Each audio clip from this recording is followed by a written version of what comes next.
Fala, meus amigos, sejam todos bem-vindos. Eu sou Edinho, esse aqui é o nosso canal Figurinha Carimbada. A gente segue aqui na nossa luta, buscando os personagens aqui da nossa cidade, do futebol de Mogi Guaçu e da nossa região. Aqui do meu lado hoje eu tenho mais um grande companheiro. A gente teve uma história aí de 12 anos trabalhando juntos, né? E é um grande craque da bola aqui de Mogi Guaçu também, tem as suas histórias e hoje ele vai contar um pouquinho mais pra gente. Brochura, muito obrigado por ter aceito esse convite, por estar nos recebendo aqui na sua casa, por estar participando desse nosso projeto. Hoje a gente vai saber um pouquinho mais de você. Seja muito bem-vindo ao nosso canal.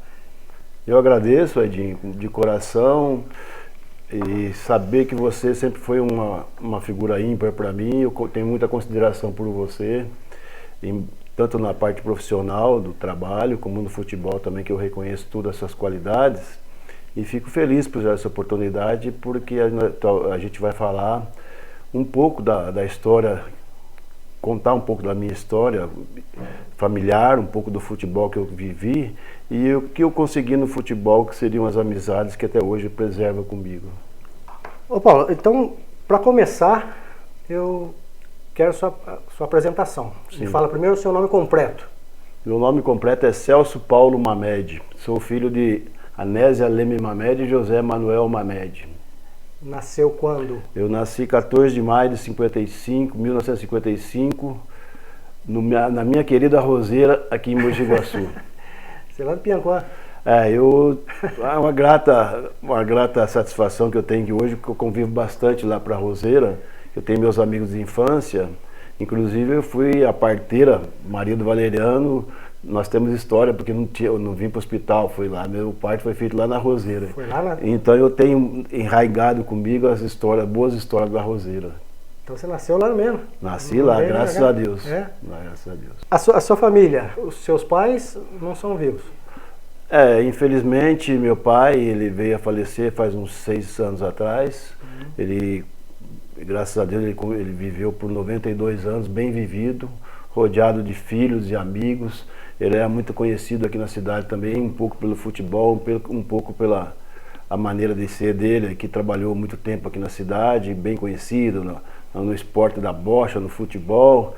A minha mãe, infelizmente também, ela faleceu já faz uns 23 anos, bem nova, porque hereditariedade lá, um problema de coração, um problema de pressão, algumas coisas levaram já bem cedo. Nós somos 6 irmãos. Eu começo pela Célia Mamed, que já há um bom tempo foi secretária de Educação da cidade, minha irmã a Cláudia, a Regina, a Eliana, o Beto e o Rui, que também nos deixou faz uns 7 anos. Então são quantos irmãos no total? Nós somos 6. São 6. Vivos 5 e mais o Rui que tá aqui do nosso lado. O único que nasceu lá foi você? Lá na Roseira, sim. Lá na Roseira, sim. O único que tem esse privilégio de nascer na Roseira sou eu. Na pressa, né? Da minha família aqui, independente dos outros primos, tá? Mas eu acredito que só eu que tenha nascido lá na banda da Roseira. Agora, família. Você já foi casado? Sim. Agora está num outro relacionamento. Você tem filhos? Sim, Edinho. Que eu conheço. Certo. Eu tenho meu filho Diego, ele tem 2 netos, que são o Antônio e o João, que mora bem próximo de mim aqui. E tem a minha neta Liz, por parte da Lucinda. E a Lucinda, minha esposa, que para mim também é uma... Fala o nome completo, né? Senão ela vai brigar. O nome dela é Maria Lucinda Caveagna. Chegou num tempo que a gente procura, fica em busca de algo que possa preencher o vazio da nossa vida. E Deus me proporcionou esse encontro, essa busca constante, e trazendo essa mulher maravilhosa para o meu lado, que é meu grande amor. A gente tem uma convivência muito boa, muito forte, bastante íntegra, bastante de respeito, e eu tenho uma consideração muito forte por ela. Ô Paulo, a sua infância, você vai me contar um pouquinho da sua infância. Ela foi lá na Roseira ou você já estava aqui na cidade? Chegou um tempo que o meu pai, ele se revoltou um pouco contra o meu avô. Dizem as histórias, eu acompanho essa história porque é a única fonte que eu tenho. Aí meu pai deixou a Roseira e nos trouxe aqui para a cidade. Eu acredito que eu devia ter mais ou menos 5 anos, 5 para 6 anos. Sim. E a primeira morada nossa foi ali na rua Paula Bueno. E no Paula Bueno eu passei uma boa parte da infância de perto da Bertioga.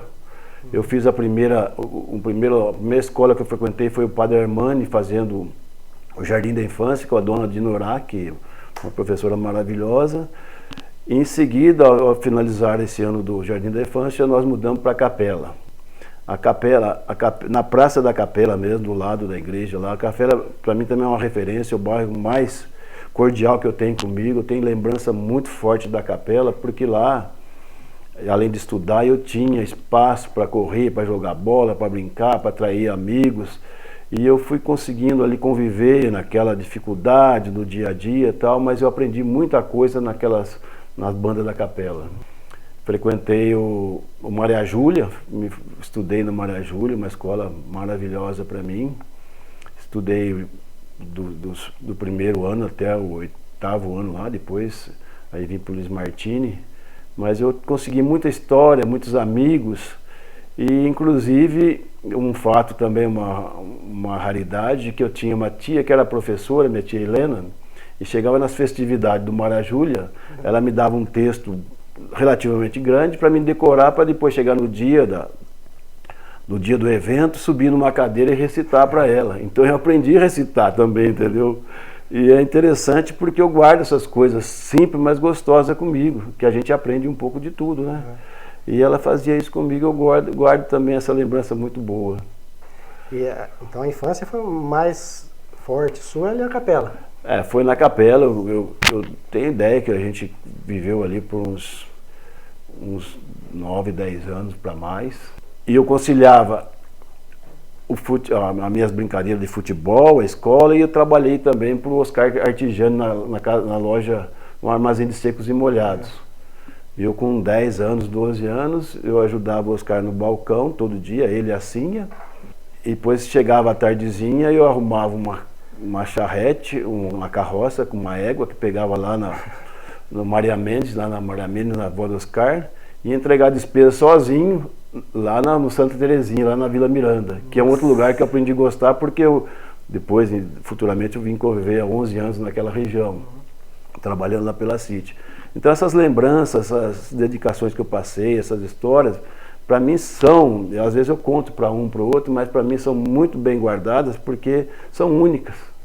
Um menino de 11 anos pegar uma carroça, ir lá entregar despesa na casa do João Galo, na Vila Miranda, que todo mundo parecia que tinha um horror que o João Galo. Era longe.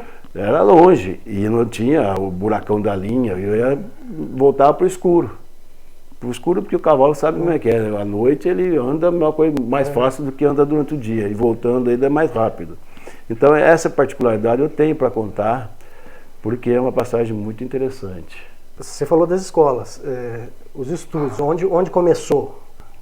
Como eu frisei para você, eu fiz o Jardim da Infância com a dona Dinorá no Padre Armani. Lá no centro? No centro, eu tinha 6 anos por aí. Aí depois nós mudamos para a Capela, eu fui estudar no Maria Júlia. E em seguida eu vim para o Luiz Martini, fiz o ginasial e o colegial. E o Luiz Martini, eu fui terminar o Luiz Martini quando eu já estava morando lá no BNH, lá na Nossa Senhora das Graças, já que a gente conseguiu uma casa e mudamos para lá. Faculdade? Fez na época mesmo? Eu sempre gostei de ajudar um pouco na minha família, em função da necessidade também. Então eu trabalhava em depósito de material, trabalhava no supermercado do Oscar e tal. E 15 para 16 anos eu consegui, através do meu tio Alceu, trabalhar, ser registrado já na Cerâmica São José Iguaçu. Início da cooperativa interna dentro da cerâmica, eu vim trabalhar ali já registrado. E coincidiu também que eu estava me formando no Luiz Martini, no ginasial, no colegial, e eu trabalhava na Cerâmica São José Iguaçu e já fui fazer cursinho em Campinas. E consegui, evidentemente que depois, com esse período do cursinho, eu consegui entrar na faculdade em São Paulo. Aí toda a minha Mogi Guaçu, tudo que eu tinha preparado para conviver aqui, eu tive que sair daqui para São Paulo. Fui para São Paulo, porque lá estava minha irmã, a Célia Mamed, trabalhando como diretora na escola em Santo André, E o meu irmão Beto trabalhava na GM. Eu falei, eu vou para lá, se eu precisar de ajuda, eu sei com quem contar, porque eles estão lá e trabalham e tem rendimento, porque eu não trabalhava. Eu tive que largar o trabalho aqui e ir embora para lá para estudar. Fui fazer a minha primeira faculdade, que se chama Faculdade de Tecnologia de São Paulo. Aí você fez mais faculdades. Em seguida eu comecei, depois da faculdade, eu comecei a trabalhar na City, consegui um bom emprego lá, eu entrei lá na City, eu tinha já 22 para 23 anos, em seguida eu fui também buscar conciliar a faculdade de engenharia, concluí a faculdade de engenharia em Santa Bárbara do Oeste, na Unimep, eu consegui fechar a engenharia. E depois de um bom tempo, já com a graça e a ajuda da minha esposa, que me incentivou bastante, isso lá para os 50 e poucos já, e fui fazer pós-graduação em Campinas na área de gestão de negócios. Sim. Então, essa atividade que eu tenho aí, sou um tecnólogo na área mecânica, formado em desenhista projetista, sou engenheiro industrial e também gestor de negócios na minha pós-graduação. E aí, você falou que você foi lá para Santo André, né? Eu fui lá. Sim. Seus irmãos estão... Você é o mais novo deles? Não. Eu sou. Você é o mais novo deles? A Celinha, que é a primeira, depois o Beto Rui Gêmeos, aí depois a Cláudia e a Eliana. Ah, tá. Então você fica ali no meio. Eu fico no meio. Mas o melhorzinho sou eu, tá? Isso daí você pode perceber. Não vou nem falar nada. Paulo, música. Gosta de música, não? A música é meu forte, Edinho. Forte também não, vai? Forte assim, para ouvir, para apreciar, para gostar, uma boa música também, vários ritmos, eu sou um tanto quanto eclético para isso. Gosta de tudo? Porque às vezes, eu gosto, não tudo, né? Alguns lugares que a gente vai, que eu estou, a gente é obrigado a ouvir a música que está no ambiente. Mas eu tenho minhas preferências. E eu já visto que de vez em quando eu saio com a minha esposa, que nós vamos para Campinas, São Paulo, assistir um show gostoso, a gente tem esse privilégio de poder assistir essas coisas assim, que a gente cultiva lá de trás até agora. Para você ter uma ideia, eu fiz curso de violão, ainda atualmente eu faço curso de viola, estou reinando na viola, treinando ali, mexendo, porque eu consigo cantar para mim já, entendeu? Isso é importante. E tem alguns amigos, principalmente lá na rua dele, que reconhecem, pô, você tá bom, você melhorou bastante. Já tem uma plateia já é incentivo, porque eu não gosto de ficar olhando para a televisão. Eu sou meio arredio com televisão, porque a mensagem que ela tem passado, não é aquilo que eu quero ouvir, às vezes, não é aquilo que eu quero assistir. Então eu procuro minha saída através da música, através de um bom livro para leitura, uma boa conversa com os amigos. E as músicas, você falou das preferências, quais seriam as preferências? Madinho, tem música muito boa, eu sou muito... Gênero de música que eu sou uma MPB ali, bem...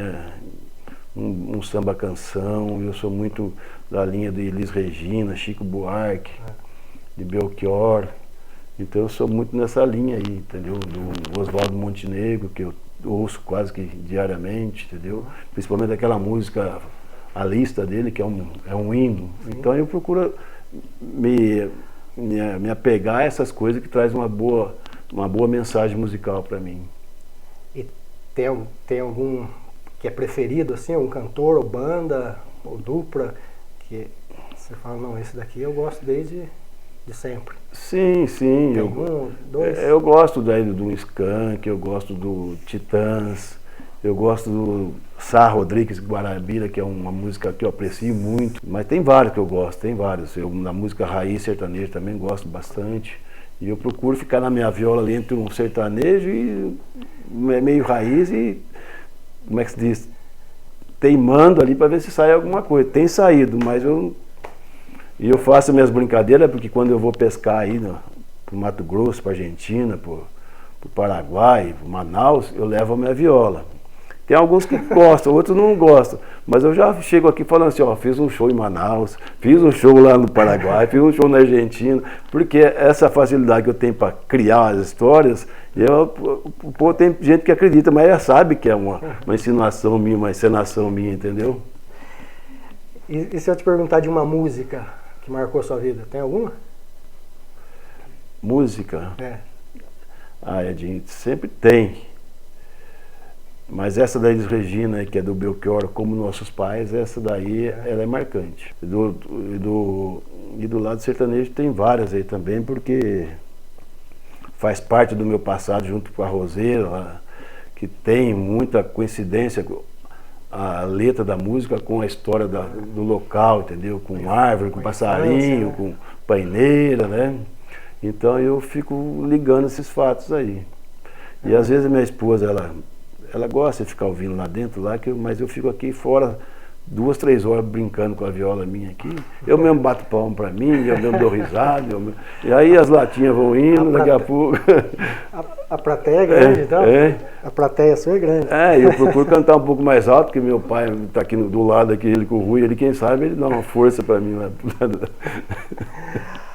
E dança?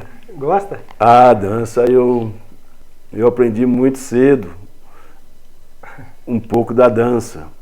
Até cito um local que eu aprendi a dançar o primeiro samba mesmo, raiz mesmo, samba de meio gafieira, que foi na casa do Antônio do Gonçalo Gancho. Você conhece bem. O Gancho do Brasília? O Gancho mesmo, que tinha o time do Gancho que morava lá na Vila São Carlos, que eu curti muito a Vila São Carlos, que eu jogava no Juvenil do Vermelhinho e tal, lá no Atlético do São Carlos. Escola de samba, o Gancho. Então a gente tinha um time lá depois eu vou falar de futebol, né? E um dia o Gancho gostava de fazer festinha na casa dele. Um dia chamou lá, falou: ô Brochura, vai em casa, vamos fazer. Eu tinha 13, 14 anos, 12, 13 anos, por aí. Aí a irmã dele veio e me tirou para dançar. Eu nunca tinha dançado, eu juntei, até hoje não parei. E eu coincidiu que a minha esposa é um pé de valsa também, a gente faz umas apresentações aí para pôr o esqueleto em dia, né? Ah, então gosta mesmo? Gosto. Tem uma coisa que eu deixei passar. O apelido Brochura, né? Esqueci. Quem deu, de onde veio, foi da infância, foi do futebol, da escola? Aonde surgiu?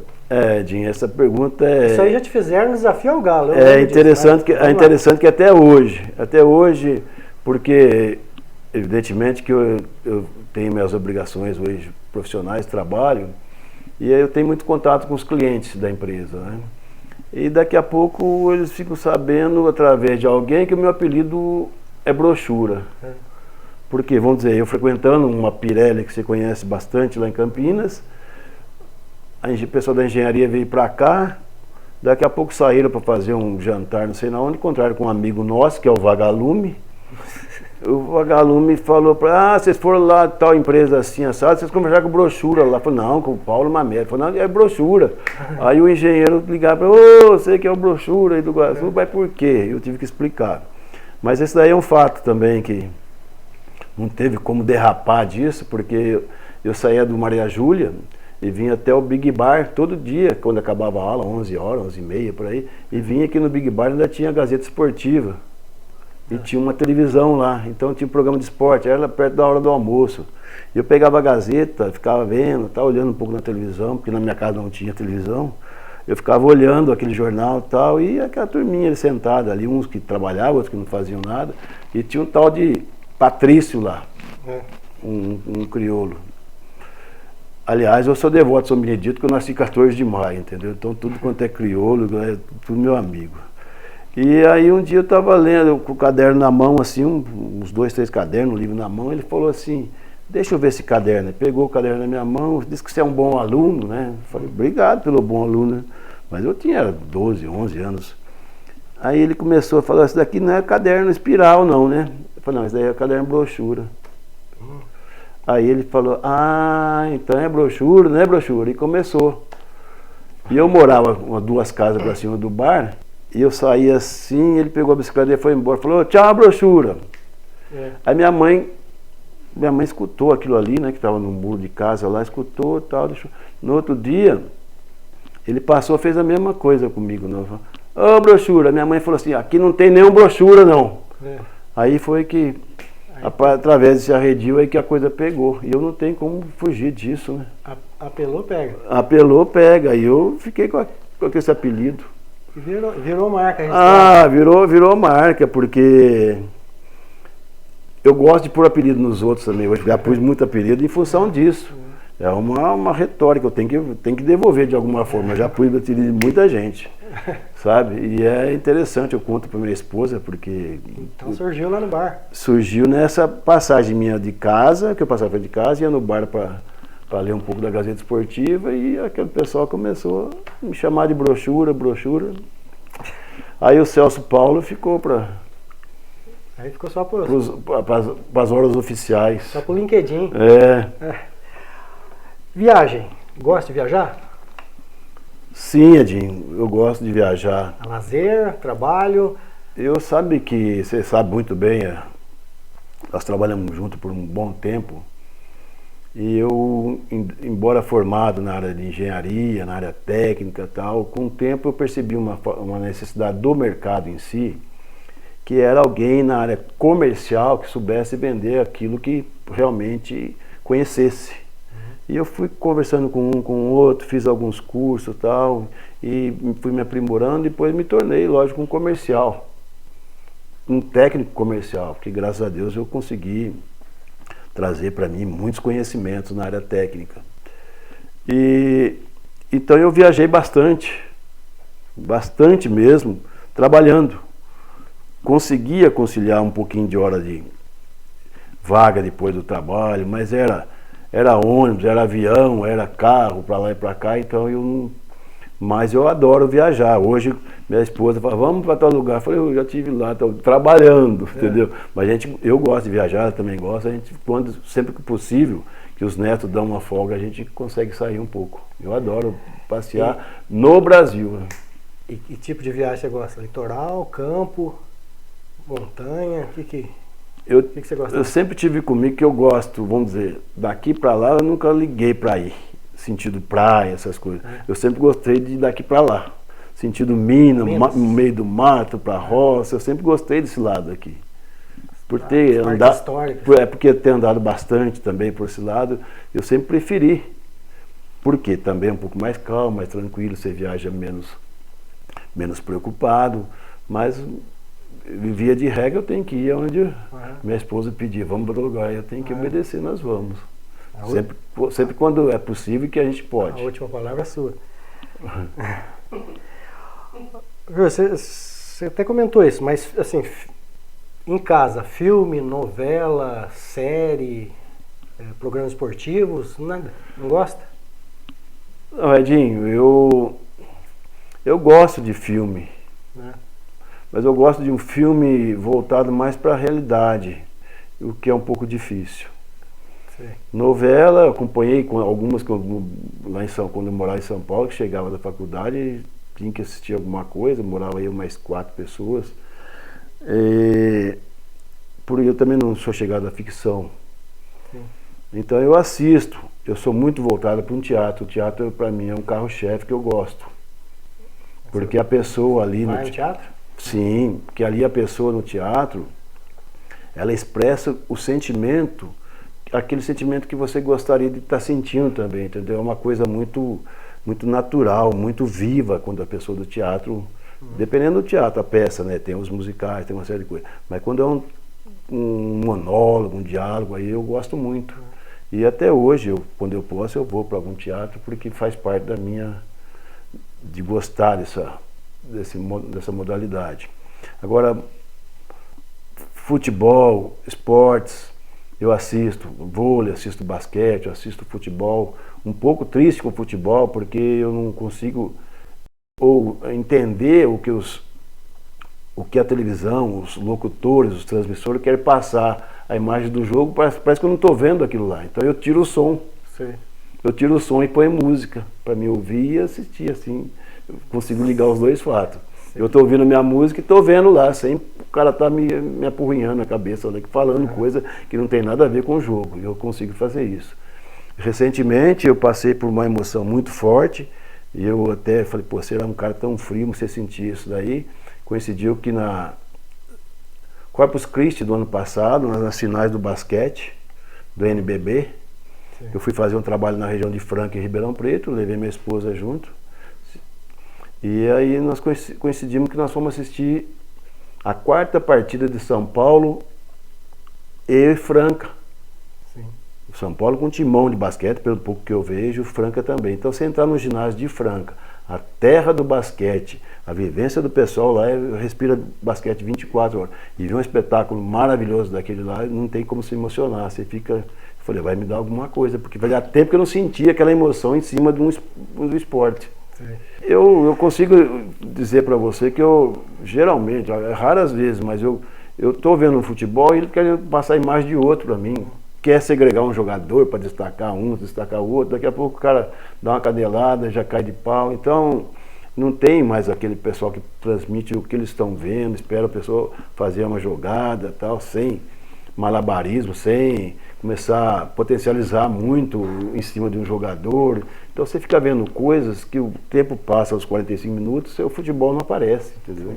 Então eu deixo um pouquinho de lado. Por isso que eu desligo, tiro o som e vou ver só.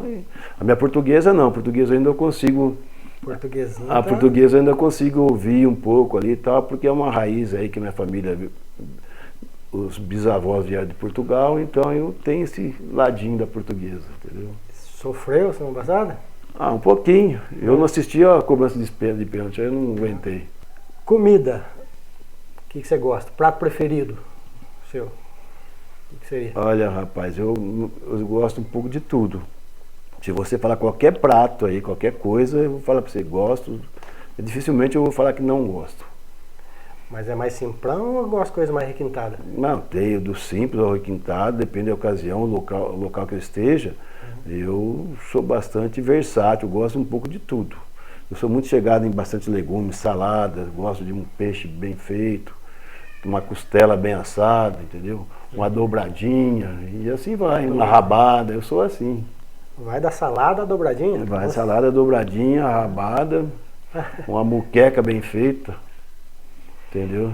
E para acompanhar, bebida, o que você gosta de bebida? Geralmente, a bebida que eu tomo, geralmente é cerveja, um pouco às vezes exagerando um pouco no fim de semana, e gosto também de um vinho seco. Um bom vinho seco eu gosto também. Aquela cachaçinha, não gosta mais? Cachaçinha, de vez em quando, lá no Pianquan, lá que a gente joga uma bochinha final de semana, a gente dá lá umas bebericadas ali, mas só dentro dos limites, né? Porque depois tem que pegar uma estradinha e né? E outras coisas não? O que, por exemplo? Drinks, whisky. Eu nunca fui ligado a isso. De vez em quando eu tomo uma caipirinha lá atrás, mas eu enveredei pro lado da cerveja em função de convivência no esporte, meio dos amigos e tal, e fui levando. Agora um vinho também eu aprecio bem. Você tem algum hobby que você faça assim pra... Você falou da pescaria. Pescaria. Falou do violão. Alguma coisa que você pega a pescaria, para esquecer da... A pescaria, vamos dizer, eu aprendi a gostar da pescaria porque ela me traz alguns fatores preponderantes, ou seja, é uma viagem, é um turismo, é uma convivência com os amigos, é conhecer novos lugares, é você estar em lugar que eu nunca havia estado antes e gostar do local, porque o Brasil é maravilhoso. Então eu vou uma vez por ano, uma semana, às vezes 10 dias, faço as pescarias, que já faz um bom tempo que a gente pratica isso, geralmente com um grupo de 22, 24 pessoas, então são 24 famílias, gente, são 24 amigos e 24 famílias. A viola, eu gosto dela, do violão, brincando sempre um pouco ali, mas faz um bom tempo que eu estou teimando, mas alguma coisa vai sair de bom futuramente, tá?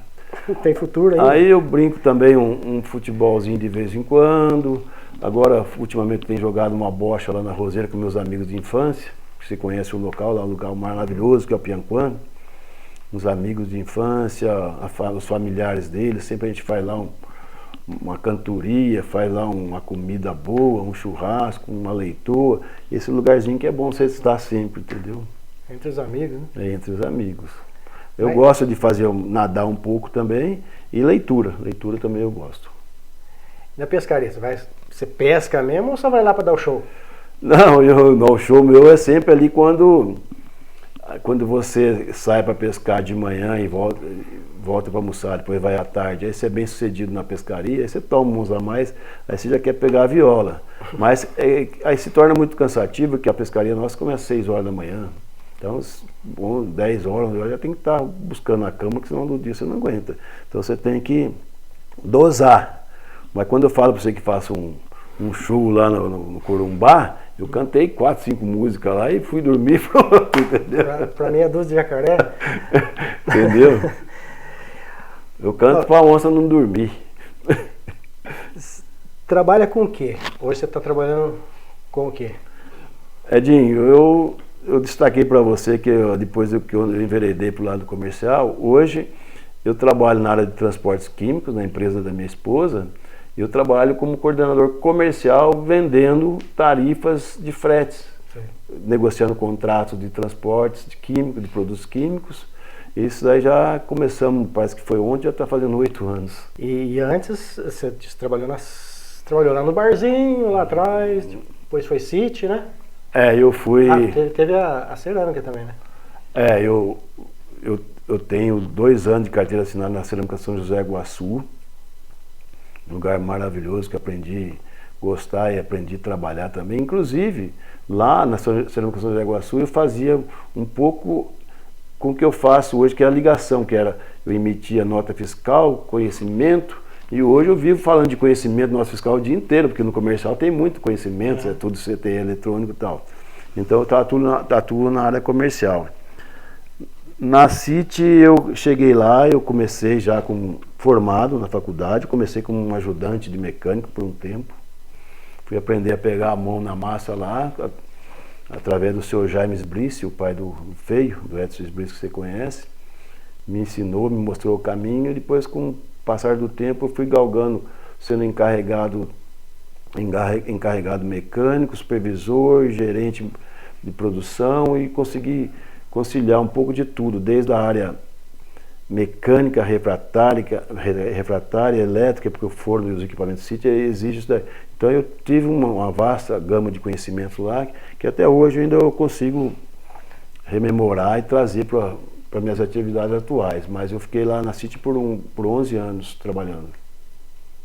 E depois da City, aí foi da City, já foi lá para o Presermec? Não, depois da City aí teve lá uma desavença, alguma coisa que eu não gostei, eu tive que sair e trabalhei um pouco, 1 ano e meio na Construmec. Tinha Construmec também. Eu trabalhei 1 ano e pouco na Construmec, e depois foi fazer uma operação, fazer um trabalho que era muito promissor à época, mas eu tinha que ter um recurso financeiro para investir, que seria na área de corte e dobra de chapas, perfilado, trabalhar na área de metalurgia, até conseguir um tempo, mas aí algumas coisas me puxavam para o outro lado, que eu não consegui desgarrar dessas coisas ruins e seguir em frente, que foi uma oportunidade tanto que eu tinha para mim ser bem sucedido no mercado. Sim.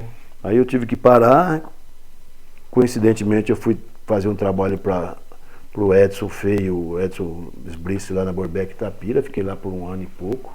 Depois vim ajudar a montar a Engemil, a Engemil GM, que é Comércio e Serviço, que está aqui na Vila Paraíso, propriedade de alguns familiares. E inclusive até hoje eu sou o engenheiro responsável por ela. Fiquei na Gemil por algum tempo. E depois o Ayrton Berezoski, proprietário da Presermec, que a gente tinha muito contato lá no tempo do City, ele sempre falou: Paulo, você tem que vir comigo, Paulo. Aí nós conseguimos fechar alguma coisa. Eu fiquei lá por 15 anos, que você me acompanhou também por 12 anos, como você colocou. Ô Paulo, vou te perguntar, qual foi a sua melhor primeira vez? Quando eu falo melhor primeira vez, o que você fez pela primeira vez na sua vida que você lembra até hoje? Edinho, você fez uma pergunta interessante. A gente passa por várias situações ao longo dos tempos e geralmente você não pode segregar o que é bom e o que é ruim. Sem dúvida alguma, o nascimento do meu filho Diego foi uma emoção muito forte que eu tive. E esse nascimento dele trouxe para mim uma série de esperanças de dias melhores. Então aquela situação me marcou bastante. E até hoje eu recebo os louros daquela situação, porque o meu filho, você conhece bem, para mim é uma pérola, uma pessoa muito de bom grado, educado, respeitador, e tem me dado sua alegria. Então aquela alegria que eu passei naquele momento, até hoje eu cultivo comigo, porque tem sido dessa forma. Falando de sonho, tem algum sonho que você sonhou lá atrás, quando você era moleque, quando você era jovem, que hoje você pode falar que eu conquistei esse sonho? E falando de hoje para frente, objetivo olhando para frente, você tem algum ainda? Edinho, sonho todo mundo tem, todo mundo passa por sonhos, né? E o sonho é uma coisa interessante, que às vezes é uma coisa que você está sonhando, mas parece que você está tão próximo de viver aquela situação que você fala, pô, não estou sonhando, parece que é alguma realidade. Vamos dizer, eu assisti o Profeta de Fernão Capelo Gaivota, um filme que fala muito de sonho, da águia e tal, no Cine São Luís, lá em São Paulo, e aquilo lá me marcou bastante, porque não é sonho, é você buscar, ser determinado para buscar, conseguir um pouco de tudo que aparece na sua frente, que te traga prazer, que traga emoção para você, que você seja motivado com aquilo para conseguir ir à frente cada vez mais. Mas eu tenho um sonho para falar para você, que eu já comecei dele, que é o sonho de conseguir a minha esposa, e esse também, falei, olha, eu chegou um tempo e falei, gente, o que eu estou fazendo na minha vida? Sozinho, para lá e para cá, como alguém que não tem onde ir, o que Deus vai me fazer? Qual que é o meu sonho? O que eu quero? Aconteceu dessa forma, então para mim, acho que foi realidade trazer essa esposa comigo. Tem algum ainda hoje? Você ainda sonha? Ah, sim, a gente sonha em dias felizes, junto aos familiares, junto aos amigos.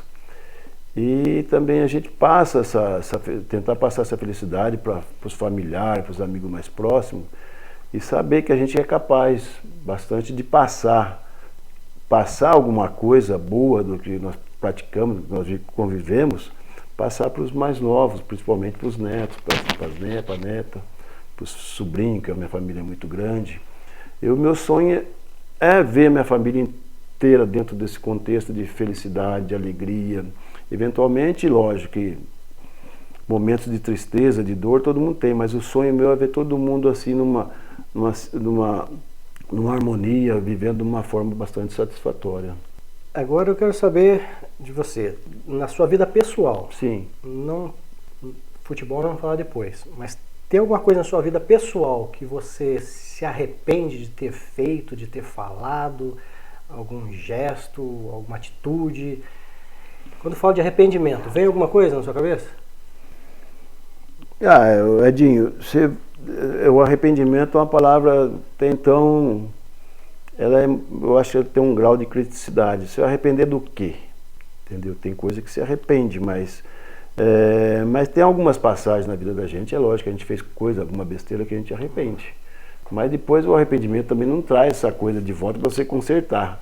O que você pode buscar de conhecimento disso é não repetir essa passagem de forma negativa no futuro, entendeu? Sim. Então arrependimento tem, mas tem alguma coisa ligada com o futebol, depois nós vamos falar disso, aí eu posso até tocar nesse assunto com você.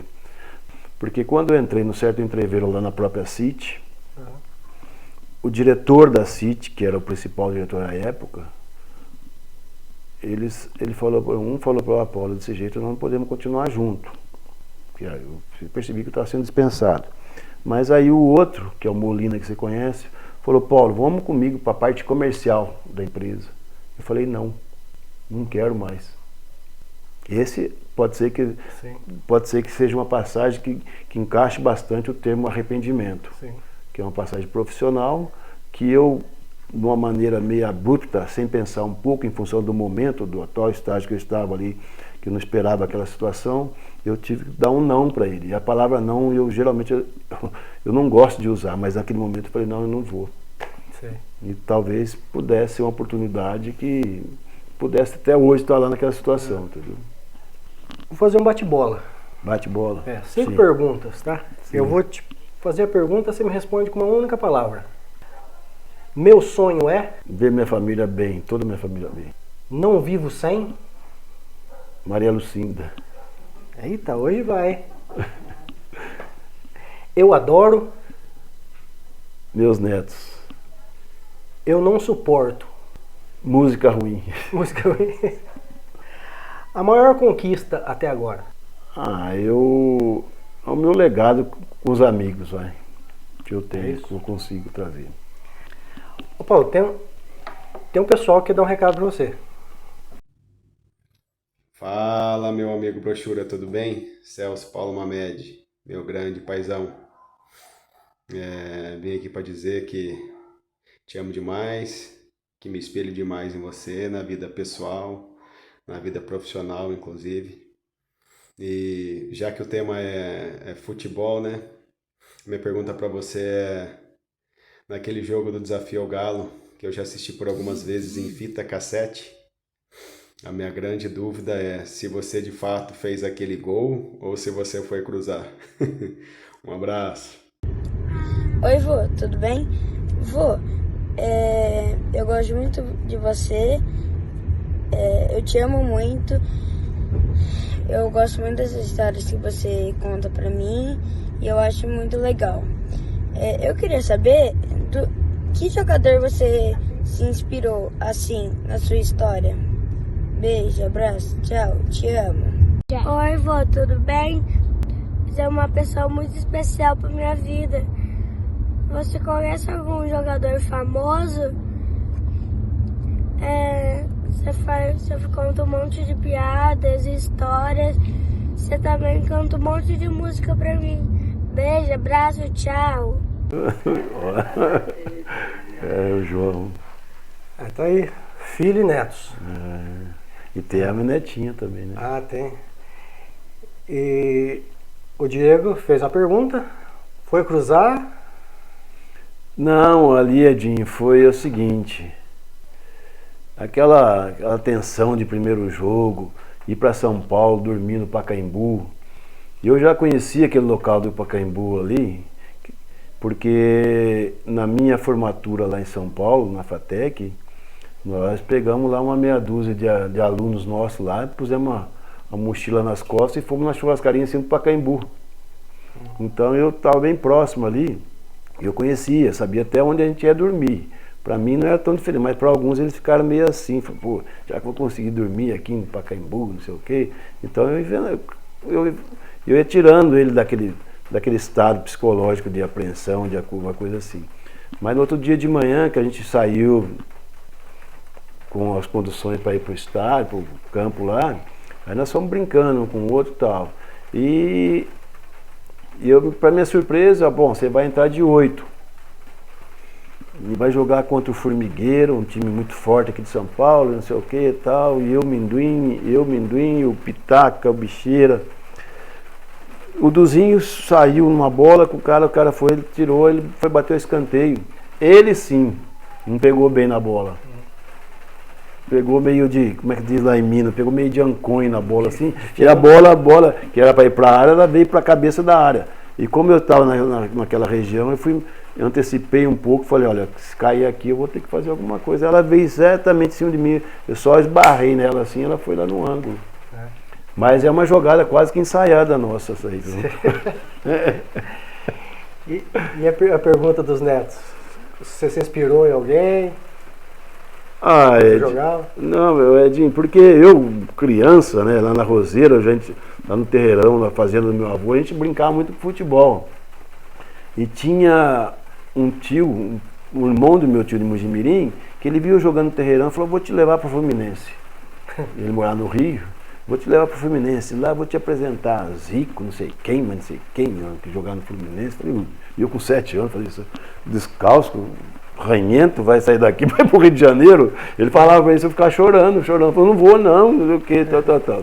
Mas eu tenho muitos jogadores. O que eu consigo lembrar, que eu joguei perto, que eu vi que o cara não é uma estrela de futebol, mas é daqui de Mogi Guaçu, foi Ismael de Jesus, o Duzão, que é irmão do Duzinho. O Du, eu vi ele como um atleta completo. Ele era muito técnico, raçudo, ele era criativo, e eu me inspirava muito, porque eu treinava sempre contra ele lá no tempo do Grêmio, entendeu? Então o Du tem essa imagem boa dele, rapaz, impressionante.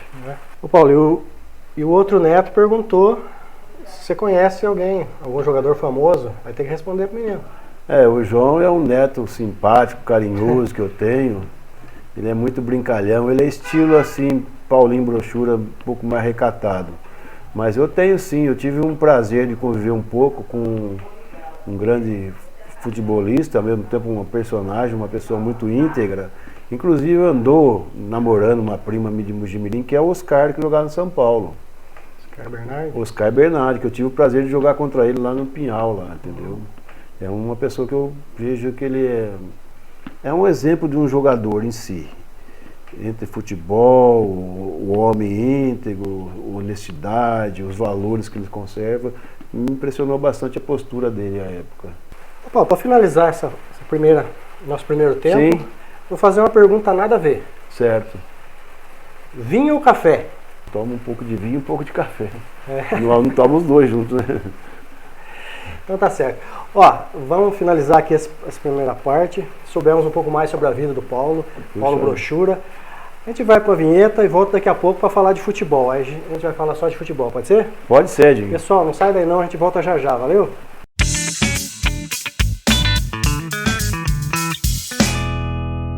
Fala amigos, estamos de volta, segundo tempo, agora aqui com Paulo Brochura. Nós vamos falar um pouquinho de bola. Nós vamos montar um álbum de figurinhas, ok? Sim, já te falei. Perfeito.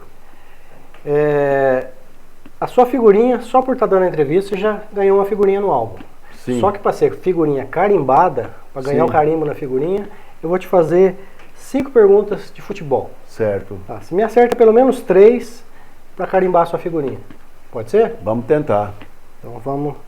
Quando eu falo no futebol carrinho, o que é o carrinho?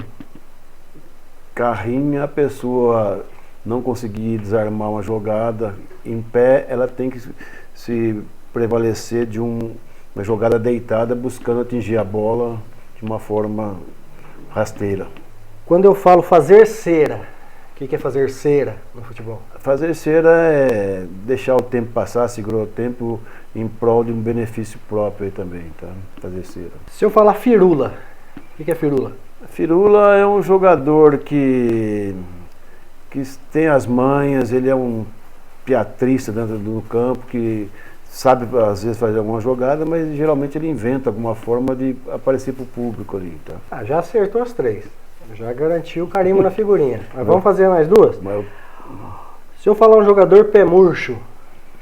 Pé murcho é aquele que tem alguns conceitos em termos de futebol, mas na hora de bater na bola com direção ao gol, fazer um lançamento, ele não consegue atingir o objetivo dele, que seria pegar bem na bola, entendeu?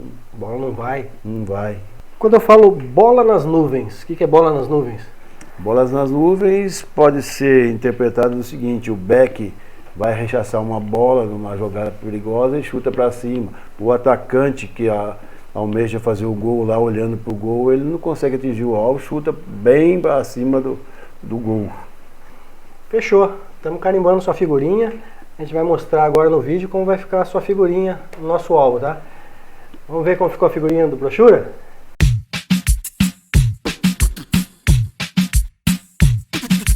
Tá aí, mais uma figurinha para o nosso álbum.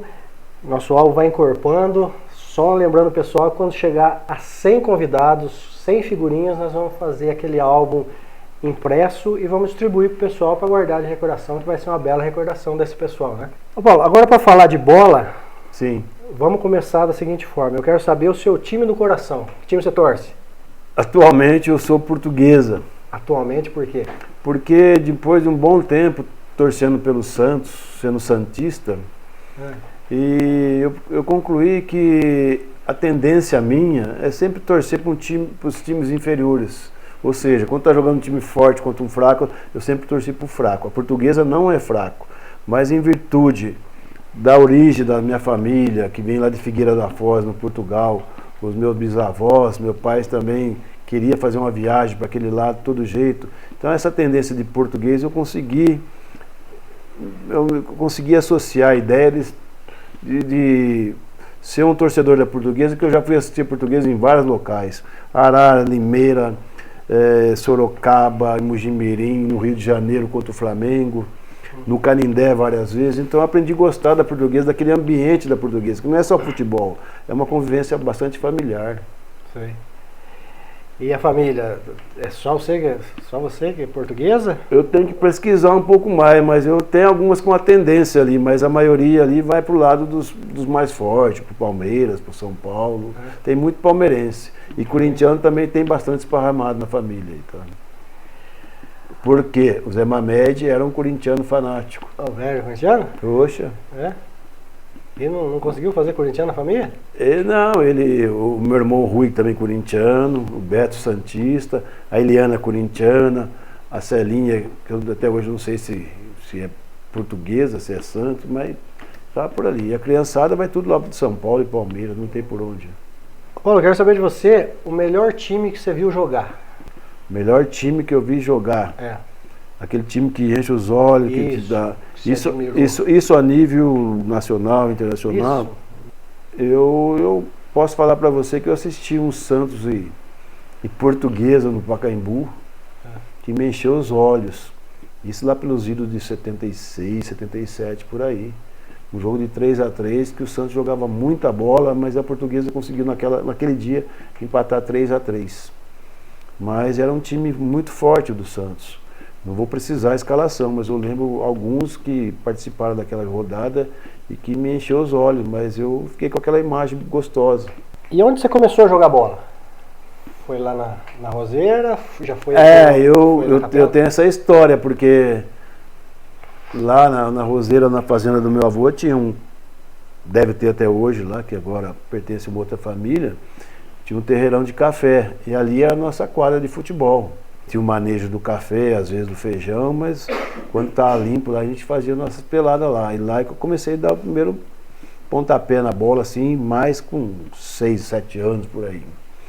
Mas o lugar que mais me marcou mesmo, começando a praticar um futebol um pouco mais de moleque, mais arrojado um pouco, foi na Capela, na Praça Buenos Aires ali, por perto do Campo do Rô, onde também já tinha um comercial, que a gente tinha um timinho ali, uma molecada muito tendenciosa a praticar um futebol gostoso. Então meus amigos, foi ali na Capela, marcante para mim, com todos os aparatos possíveis, que foi onde eu comecei a gostar do futebol mesmo. Eu saía da escola, não ia para casa, ia direto pro campinho nosso lá, já, entendeu? E às vezes a gente passava o dia todo roçando, capinando, pondo palha de arroz para lá e para cá para jogar uma bola à tarde, entendeu? Fazia trave? Fazia trave, fazia tudo. E jogava descalço? Descalço. E como você bem conhece, ali atrás do Bar do Congada, atrás do mercado do Nil Lopes, lá da Vó Joana, tinha um terreno grande. Ali era nosso campo também. Onde montava parque, circo? Toda a tarde a pelada era lá. Pelada era lá e dava 2, 3 times ali todo dia. Mas molecada de 10, 12, 13 anos. Vinha gente da Vila Santa Helena, da São Carlos, do Lote, vinha tudo ali. Ali era o centro de atenções da molecada. Então ali começou a gostar da bola? Começamos a gostar. Descalço, com a tampa do dedão largada para trás e assim vai. E assim, você começou lá, mas aí como que foi evoluindo? Você começou a jogar onde? Tinha escolinha na época? Edinho, essa pergunta sua é muito interessante, porque aí começou a pegar ali para os 12, 13 anos, eu gostava muito de ver o Vermelhinho jogar na época, o clube do Vermelhinho, embora eu era flamenguista, porque o Flamengo e Vermelhinho era uma rivalidade, tinha o Grêmio aqui embaixo e tal. Eu, por morar na Capela, eu ficava mais perto do Flamengo, do seu Placídio, do povo ali da Rua Chico de Paula, do Guru, dos Vardim, do Lilo, que são todos os jogadores do Flamengo. Eu era muito flamenguista, não era tanto Vermelhinho. Mas aí o Expedito Inhal, que você deve conhecer, ele montou um juvenil do Vermelhinho. A época foi uma revolução, por quê? Aí ele me levou Danilo, levou o Nilson Filete, levou Cachoeira, levou o Ditinho Mineiro, levou uma série de moleques que jogavam lá para compor esse juvenil do Vermelhinho. E toda segunda-feira, após os jogos, a gente ia na casa dele fazer uma reunião. Olha que interessante. Danilo Latarini, ele fazia essa reunião para discutir o que nós fizemos de certo e de errado no jogo. Porque não tinha tantos juvenis naquela época, a gente tinha que jogar contra os mais manjos já, entendeu? Sim. Então jogava contra o time da Chanflora, jogava com alguns times de fazenda, uns grandão já.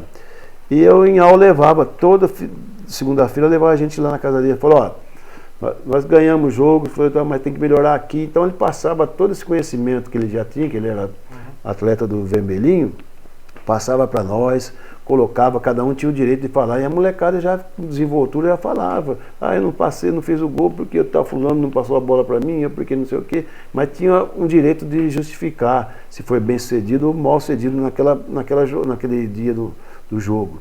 Aí depois servia lá um suco para nós, um negócio, mas toda semana era sagrado isso daí, então o Juvenil do Vermelhinho. E dali, o nosso campo era onde é o Ceresc hoje. Sei.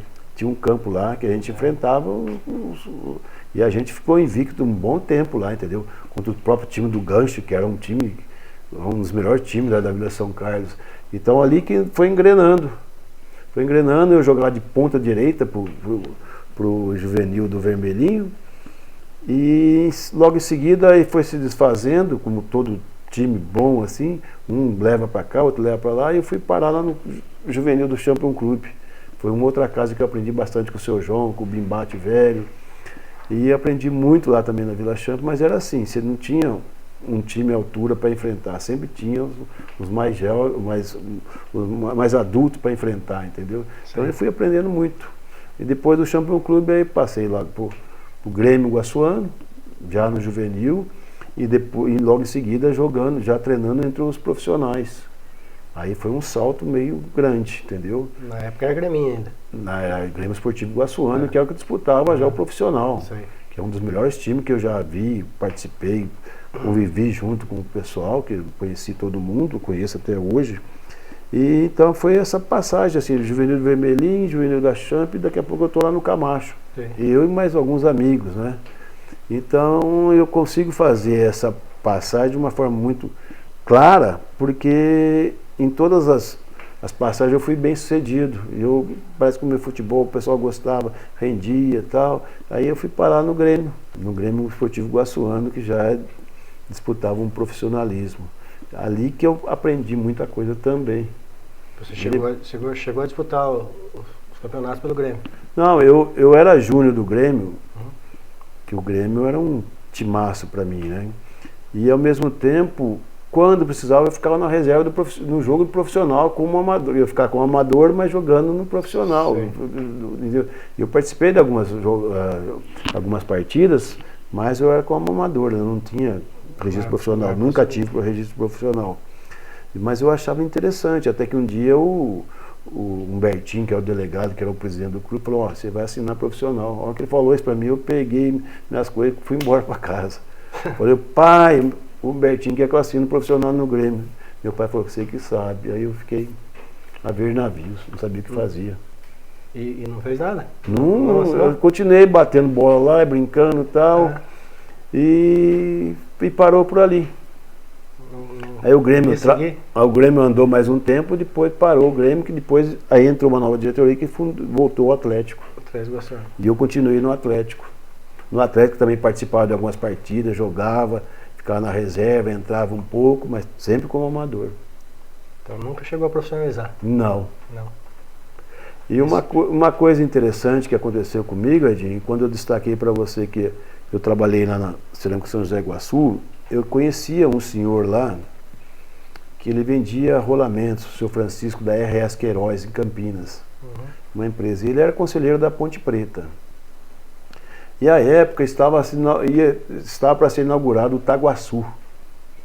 E o Taguaçu foi inaugurado, um pouco mais, um pouco menos, aí jogou contra o misto do Palmeiras aqui, com Minuca, Fedato, com uns profissionais mesmo fortes. E eu estava destacado que eu ia jogar, eu tinha 18 anos, 17 para 18 anos, ia jogar. E o pessoal falou, você vai pegar bem. Eu joguei 10, 15 minutos, estourei aqui no quadril, aqui, não joguei mais. Aí esse Francisco, o seu Francisco falava para mim, você vai lá na Ponte Preta, você vai na Ponte Preta. Porque todo mundo comentava, esse rapaz e tal. Até então eu ia para jogos regionais, eu ia para vários jogos aí. Você vai na Ponte Preta, você vai na Ponte Preta, e eu falava, mas por quê? E eu trabalhando, como é que eu vou? Aí passou um tempo, ele voltou, eu entrei no assunto com ele, falei, tudo bem, eu vou lá ver. Porque eu já estava fazendo cursinho em Campinas. No que ele falou para mim, você vai treinar tal dia, começar a treinar tal dia, tal hora, Eu falei, pô, aí tá legal. Aí eu fui, treinei, voltei. Um belo dia eu percebi que o negócio estava ficando mais pesado, porque ele já estava colocando para treinar contra o Juninho, Polozzi. E eu fui tão bem num treino um dia lá, que eu fiz 2 gols, e o cara falou, não, você vai ficar com a gente aqui. E eu, como fazia cursinho em Campinas, falei, você paga meu cursinho e eu fico. Falei, não vamos pagar o cursinho, você vai ficar aqui, você vai ter isso, vai ter aquilo, vai pagar meu cursinho, não podemos pagar. É só você que tem para... Ninguém faz cursinho aqui só, entendeu? E coincidentemente eu tinha feito um exame seletivo para o Banco do Brasil e tinha prestado vestibular para a faculdade, já nesse meio. Aí eu fui chamado para trabalhar no Banco do Brasil, entrei na faculdade e a Ponte Preta queria que eu ficasse lá. Aí foi aquela escolha que eu te falei, que a minha irmã estava em São Paulo, minha irmã estava em São Paulo, e eu peguei, larguei mão, abandonei o Banco do Brasil, que fui chamado para trabalhar em Amparo. Eu tinha saído do emprego já, não fui mais atrás de bola e fui embora para a faculdade. E aconteceu isso. Aí foi uma parada assim, momentânea daquilo, do que eu gostava de jogar futebol, participar aqui no Iguaçu. Eu tive que dar uma parada no geral, mas mesmo assim, todo final de semana eu estava aqui, eu jogava para um time, para o outro, e continuei ali, jogando. Inclusive, eu cheguei a participar pelo Mojimirim, a 3ª divisão de profissionais. Eu morava em São Paulo, às vezes eu conseguia vir treinar aqui numa quarta-feira com o teu amigo chileno, que era o treinador, o Dr. Godofredo, o dentista, e o Dr. Hernani, o advogado que comandava. Eu chegava de São Paulo aqui, no sábado, no domingo eu voltava lá em Guarulhos para jogar, eu ia para Indaiatuba, ia para Amparo, eu falei, mas que vida é essa? E o teu amigo Aníbal, Foguinho, Sim. ele acompanha, nós dois. Ficava nessa correria? Ficava, falei, isso aí não é vida. Aí, depois, só para o Mogi não perder a oportunidade, se ele não disputasse aquela época, o Mojimirim, ele ia cair ia voltar para o amador. Aí nunca mais ele conseguia subir. Sim. Então nós fizemos esse favor também, né? Eu tenho essa história com o Aníbal, que você encontrar com ele, você pergunta para ele, o Aníbal Foguinho. E aí, mas aqui na cidade você jogou os campeonatos amadores depois? Eu, pelo Taguaçu, eu tive a honra de inaugurar aquele campo, jogando contra o Palmeiras também. E eu disputei campeonato juvenil pelo Taguaçu, uns times muito fortes, Paulista, Grecema, o Santa Cruz, Internacional, o outro lá da Vila Paraíso, lá, como é que chama lá, o Santo Antônio, juvenil. Aí chegou na final, Taguaçu contra o Champion Clube, que era um time muito forte. Sim. O nosso time não tinha nada, mas não tinha tanto recurso como tinha os outros. Então eu comecei a disputar. Aí em seguida, depois que eu voltei lá de São Paulo, eu fui trabalhar na City e comecei a jogar pela City. Aí eu disputei vários campeonatos. Vários campeonatos pela City, muito bem sucedido. Amador do estado, disputamos alguns, que era um negócio muito difícil de entrar. O time era muito bom, né? Muito bom, muito bom. Eu tive convivência com jogadores lá que era a primeira linha do futebol amador de Mogi Guaçu. Você conviver com Ditão, Marquinhos Suzigan, com Simão, com Goteira, com Feio, com Donício, esse pessoal era linha de frente, era bem respeitado na região inteira. Então nós fomos bem sucedidos no time da City. Ficamos várias vezes nas finais do Amador, fomos campeão no Amador aqui no Mogi Guaçu, porque tinha um certo respaldo da Itália que mandava todo o uniforme para a City aqui. E eu também não apoiava uma causa lá, porque tinha alguns jogadores que até recebiam alguns trocos. Sim. Porque naquela época atraía muita gente em função disso. E eu trabalhando lá comecei a ficar um pouco contra isso daí. Daqui a pouco eu virei presidente do Grêmio City. E o que eu consegui fazer nessa situação para aliviar um pouco esse desmando assim, o jogador, só vou se me pagar. Eu comecei, graças a Deus eu fui bem sucedido, a selecionar pessoas, amigas que gostassem de futebol, conciliando o futebol e o trabalho. Então eu consegui colocar muitos jogadores dentro da City. Sim. Só que sob minha responsabilidade, se o cara não rendesse, eu era o primeiro a falar, você não está... Coloquei muitos, eu falo muitos porque são muitos mesmo. E eles me reconhecem até hoje. Sim. E em função do futebol. Aí chegou no tempo que eu falei, olha, eu estou presidente da City, mas eu vou jogar pro Grêmio. Porque eu tinha uma raiz com o Grêmio lá de trás, e o Osmir, eu gostava muito, gosto do Osmir muito até hoje. Ele ia em casa, ele procurava por mim, você tem que ir com a gente e tal, não sei o que lá. Tanto é que coincidiu que nós fomos campeões pelo Grêmio, fomos jogar lá no Desafio ao Galo pelo Grêmio, e eu já era um presidente do Clube da City. Sim. Então eu consegui dar uma profissionalizada, mas de uma forma assim, dando oportunidades para alguém, para as pessoas aprender um trabalho, porque geralmente as pessoas não tinham uma profissão, não tinha nada, e aprendendo. E olha, me agradece até hoje. Teve algum outro time além dos dois, City? Eu joguei no City, Grêmio.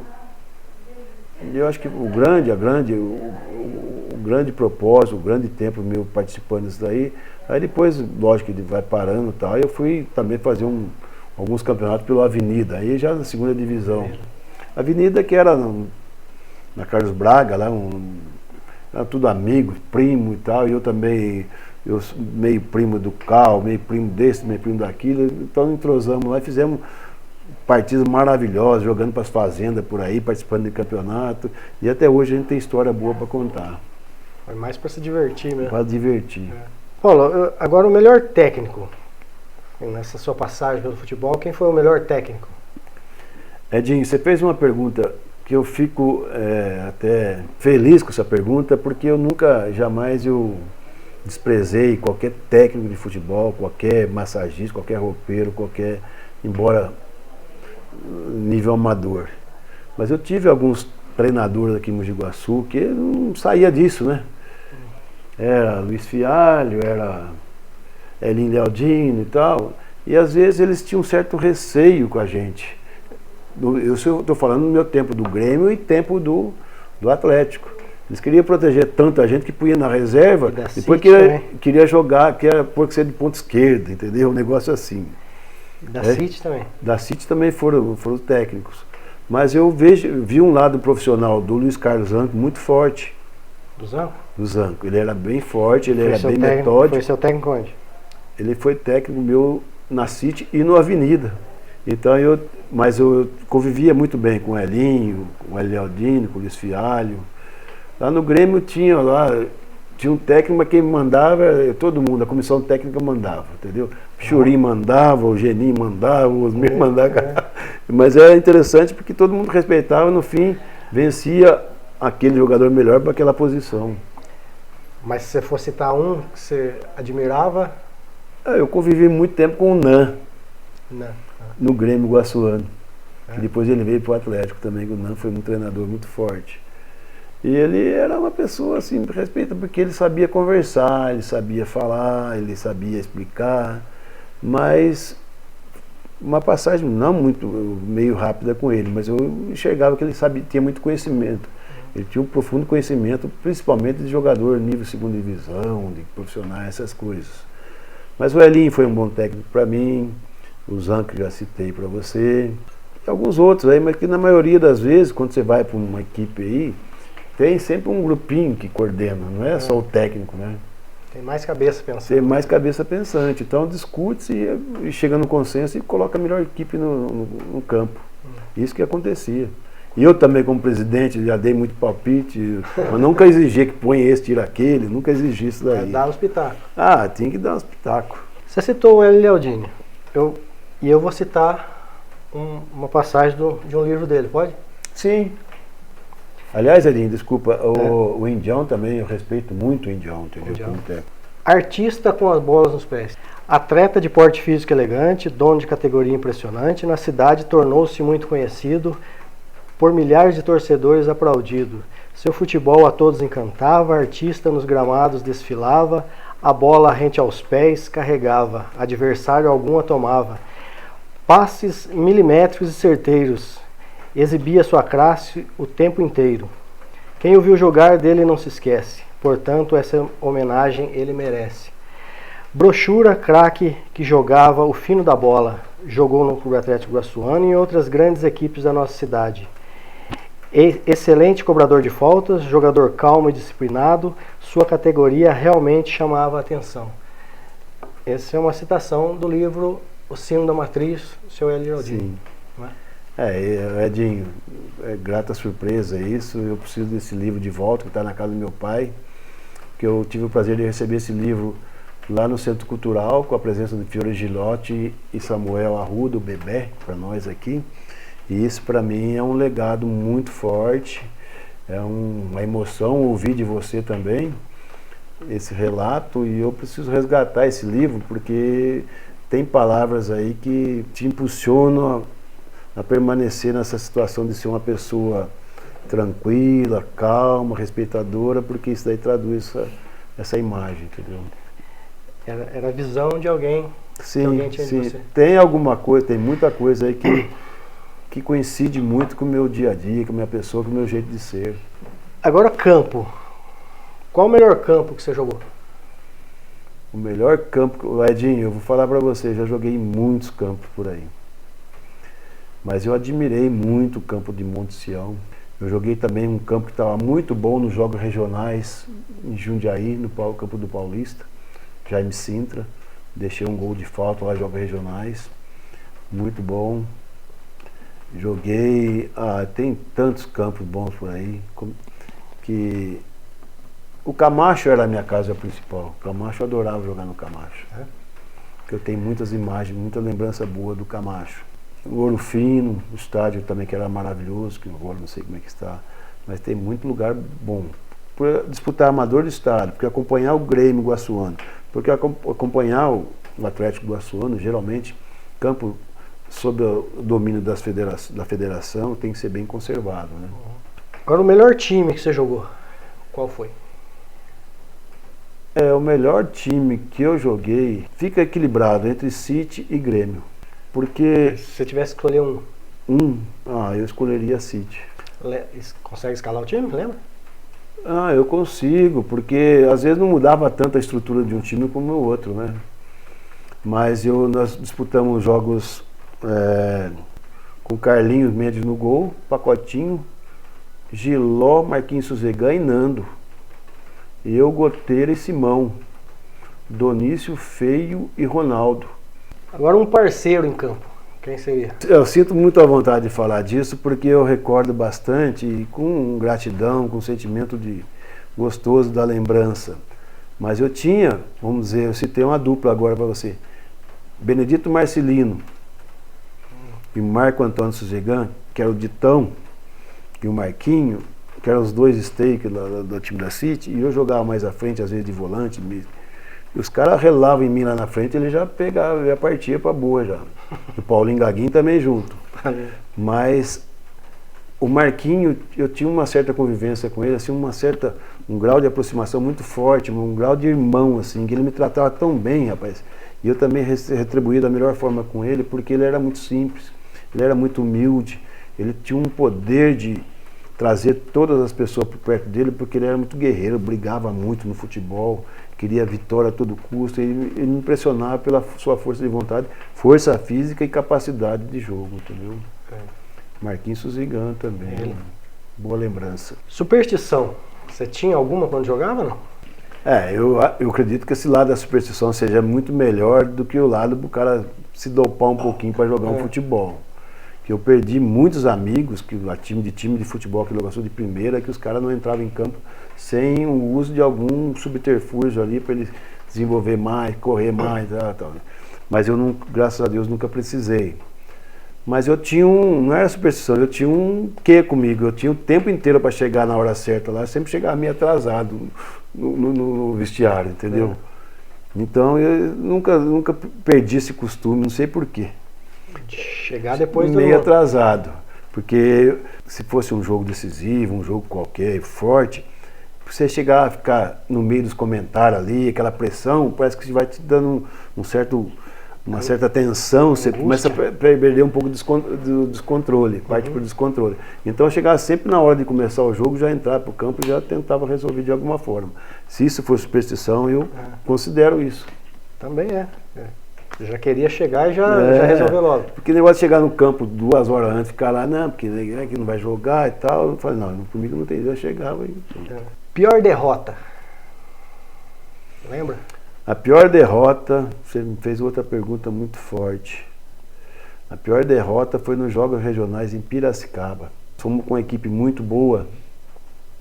A gente já tinha sido bem sucedido em Jundiaí e nós jogamos contra Montemor.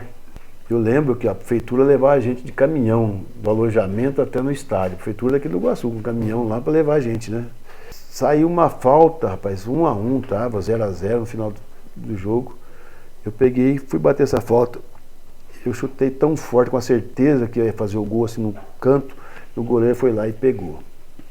Aí foi para os pênaltis. Fui o único a errar o pênalti. Eu errei o pênalti, o goleiro pegou. Então esse Montemor não foge da minha cabeça até hoje. É a pior, essa foi a pior derrota, fantasma. porque todo mundo botou fé e acreditava em mim. Aí foi aquela tristeza em cima do caminho. Voltamos tudo cabisbaixo, tudo triste, para pegar uma malinha para no outro dia ir embora para casa. Essa foi tristeza. Acontece, né? A pergunta é onde dói? Tem alguma dor que veio do futebol, de herança? Joelho, tornozelo? Graças a coluna? Deus não, Nedinho. Porque eu participei de um futebol uma vez, juvenil do Grêmio. Não, era a seleção juvenil da cidade de Mogi Guaçu contra a seleção de Pinhal, juvenil. Era um 7 de setembro. Eu fui pro jogo e tal, aí eu já estudava em São Paulo. Aí eu fui pro jogo, o jogo estava tão bom, porque tinha a seleção de Itapira, a seleção de São João, a seleção de Pinhal. E eu fui pro jogo, jogando de volante ali e tal, não sei o que. Daqui a pouco eu fui subir numa bola, o cara subiu, me meteu o cotovelo no nariz. Foi eu com chuteira, camisa, calção, tudo pro hospital, operar o nariz e fazer não sei o que. Quebrou o nariz. Mas o resto, aí consertou lá, passou um tempo, eu já estava de volta ali, jogando bola. Então não tem... Acorda de manhã sem dor? Ah, dificilmente, porque eu tenho me preparado, já acostumado, né? Eu tenho bastante atividade, eu vou em academia, eu faço minhas caminhadas, eu nado um pouco, danço um pouco, então estou sempre ali um pouquinho ali acima da média. Sim. Tem uma lembrança triste também que eu vou contar para você aí, mas não é que é triste. Eu estava no campo do comercial, ali no Tonhão, que a gente falava ali, no João Gota, atrás do Lopes lá, muito tempo atrás, que eu convivi muito com o Tonhão em Broa, sabe? Sim. Ele foi um treinador meu muito forte, eu joguei no juvenil com ele, jogando no comercial. Eu tava jogando um aspirante nosso e eu ia jogar no titular, já do comercial, lá atrás, hein? Sim. E a gente tava batendo bola assim na beirada do campo, daqui a pouco pum na minha cabeça. Eu peguei, puxei assim, ó, uma bala de revólver. Eu pus a mão cheia de sangue, falei, nossa senhora, morri. O cara deu um tiro de Winchester, sei da onde, disparou, pegou na guia, ricocheteou, veio na minha cabeça, fez um furo aqui. Aí, rapaz, foi aquela procissão de moleque comigo pro hospital, levaram no hospital lá para ver o que tinha acontecido. Aí a mulher olhou, a enfermeira olhou, passei no curativo. No outro dia eu pus o chapéu na cabeça e fui jogar bola outra vez. Levou um tiro na cabeça? É, Winchester. Porque meu avô me chamava de cabeça de baiano, cabeça dura, então acho que é por isso que a bala não varou. E algum gol ou um lance inesquecível que você fez ou que você viu alguém fazer? Que vem na sua lembrança, assim?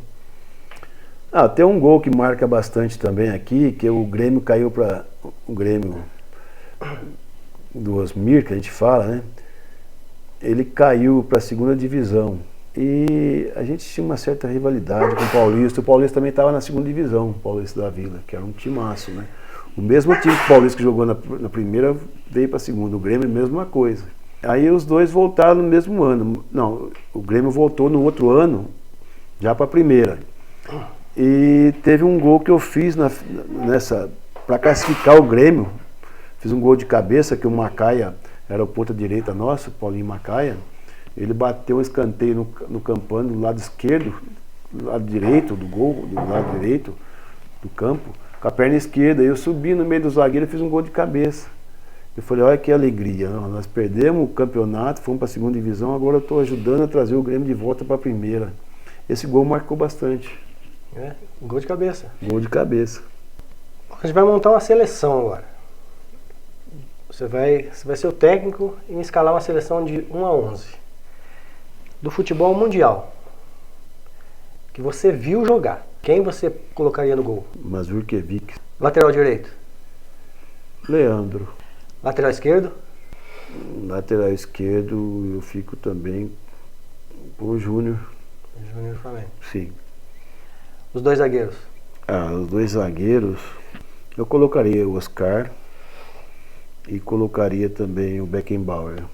O meio de campo com 3 ou com 4? Eu colocaria o Breitner, colocaria o Clodoaldo, Breitner e Zico no meio do campo. Os 3? É. No ataque? No ataque, Lato, da Polônia. Centroavante, aquele centroavante da Argentina, aquele cabeludo, que eu não me lembro o nome dele agora, que até pouco tempo jogou na Argentina. Na frente eu colocaria o Lato, esse centroavante da Argentina e o Maradona, por os 3 ali. Maradona. Agora um só. Quem foi o melhor que você viu jogar? Você fala de ver pessoalmente, Não, ver. que você viu na TV, que você viu jogar. Na sua época. Depois de Pelé? O Pelé descarta porque não tem como. Depois do Pelé, quem você viu? Eu vejo o Maradona. O Maradona? Ele como um atleta profissional de futebol, porque independente a isso, Sei. não serve de exemplo para nada. Vamos montar uma outra seleção. Você é técnico novamente, de 1 a 11 que jogou com você. Quem seria seu goleiro? Eu escalaria o Manara, Lateral direito? Pacotinho, Luiz Antônio, que já faleceu. Lateral esquerdo? Eu colocaria o meu irmão Beto Mamed. Beto. Os dois zagueiros? É isso que eu te falei, Ditão e Marquinhos. O meio de campo com 3 ou com 4? Jogava assim, ó, Goteira, Simão, imprescindível. Goteiro e Simão. Na frente, eu vou falar jogador para montar uma seleção. Mais um no meio de campo. Goteiro, Simão e mais um. É que o Pitaca já é Pitaca aí. Agora no ataque, 3. Eu colocaria o Bicheira, o Ronaldo também, que é um rapaz que trabalhou comigo lá na City, que é de Minas, que depois se tornou profissional. E na ponta direita, o Donício. Donício Luiz Gonzaga, o Bichento, que é vizinho lá no IP lá. Agora um também. O melhor que você jogou junto. Qualquer posição. Você começa a citar nomes, a gente foge um pouco da memória, mas quem jogou com Chicão de Aguaí, quem jogou com Pitaca, entendeu? É difícil você fazer uma comparação.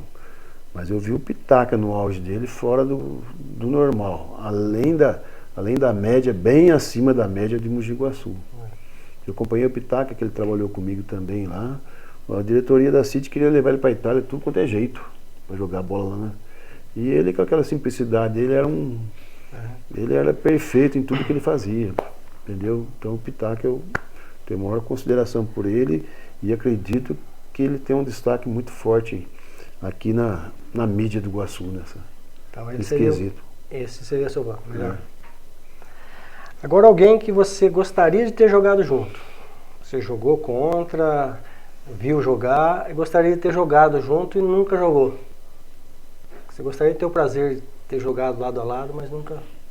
Alguém que você admirava vendo jogar, mas você não teve o prazer de jogar. Eu vou falar o nome, Luizinho Lenheiro, irmão do Marquinhos Riceto. Luizinho, irmão do Marquinhos Riceto, jogava no Champion Clube, junto com a Derbal, com o Mingau. A pergunta é se ainda joga futebol. Ainda brinca? Edinho, nós temos lá no clubinho nosso lá, um pessoal da faixa etária interessante, mas aí um não pode, outro não veio, outro tá doendo, não sei o que, tá difícil de arrumar essa faixa etária nossa. Então de vez em quando a gente enfrenta alguns moleques por aí também, mas é mais difícil. Mas eu consigo brincar tranquilamente aí, se eu for no 60, eu consigo jogar um meio tempo muito tranquilo, em função do quê? Em função daquilo que eu faço, de academia, de caminhada, entendeu? A cerveja minha é só no final de semana, às vezes exagera um pouco, mas com liberação também, então não tem problema. Né? Não é com moderação, é com liberação. Se lá atrás, na Roseira, no terreirão lá, você não começasse a jogar bola lá, Tem algum outro esporte que você gostaria de ter praticado? Essa pergunta é interessante também, Edinho, porque é o seguinte, eu tinha um espelho, que era meu pai. E meu pai, como ele estudava no Diocesano em Campinas, ele estudou com Jarinho, com Cid Chiarelli, com alguns médicos aqui da cidade, que ele estudava junto lá em Campinas. E meu pai praticava qualquer tipo de esporte, natação, corrida, futebol de salão, ele praticava um pouco de tudo. Eu vejo que o lado do esporte individual aí, eu gostaria de fazer seria, porque ele me falava tanto que ele fazia 100 metros em pouco tempo, eu gostaria de fazer também esse lado do atletismo. Quero que você me dê 3 nomes que você gostaria aqui da nossa cidade ou da região, que você gostaria que sentasse nessa cadeira e contasse a história deles também. Muito oportuna também, eu gostaria que você convocasse, e eu posso te ajudar, que você convocasse Silvio Bernardi Júnior, popularmente conhecido como Minduim. Minduim. Tá. Ele tem história para contar. História às vezes um pouco amarga, mas ele tem história para contar. E ele jogou muito futebol, desculpa até que eu não citei ele, porque lá no Desafio ao Galo ele era o nosso volante principal lá, entendeu? Humberto Suzigano. Humberto. Osmir Toso. Osmir? Boa lembrança. Eu perguntei para você da sua vida pessoal. Sim. Se você se arrependia de alguma coisa. Agora, do futebol. Tem alguma coisa que você fez no futebol que você se arrepende ou se arrependeu? Brigou com alguém, discutiu, deu uma pancada em alguém? Alguma coisa que vem na sua lembrança de arrependimento? Tem sim, porque pelo Taguaçu nós disputamos a final de um campeonato também juvenil contra o Paulista. E à época o Humberto jogava pro Paulista. E o Humberto, ele ficou me acompanhando de perto, porque a gente estava na escola junto, ele ficava em cima de mim, você vai almoçar em casa, porque a gente ia jogar contra. E ele sabia que eu podia ajudar a decidir o jogo. Ele ficou em cima de mim a semana inteira, ele me procura e vai, e leva, vamos almoçar em casa, e não sei o quê, porque ele queria ganhar o campeonato também. Nós jogamos, empatou o jogo no Camacho e foi pro pênalti. E ele sabia que eu batia o pênalti de uma forma. Eu batia sempre a minha altura, lado esquerdo do goleiro. E o nosso goleiro era o Nelson Capito, você lembra do Nelson Capito. E o goleiro do Paulista me parece que na época era o Raimundo, alguém assim. E saiu nos pênaltis, sobrou para mim bater o danado pênalti outra vez. Eu fui bater, fui inverter o canto. Aí pegou no tornozelo, saiu. Que o Humberto ficou no cabeça do goleiro, ele vai chutar aqui, ele vai chutar aqui, ele vai chutar aqui. Eu escutava aquele negócio, eu peguei e chutei do lado contrário no outro gol, a bola saiu fora. Foi mudar na hora? Aí eu recebi no vestiário um moleque, eu tinha 16 anos, 17 anos. Você vendeu o jogo.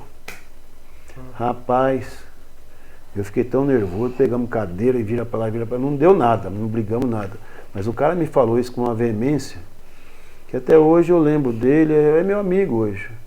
Ele sabe que ele errou, entendeu? Porque eu jamais seria capaz de fazer uma coisa de vender jogo, nunca soube o que era isso, entendeu? Isso daí me marcou profundamente.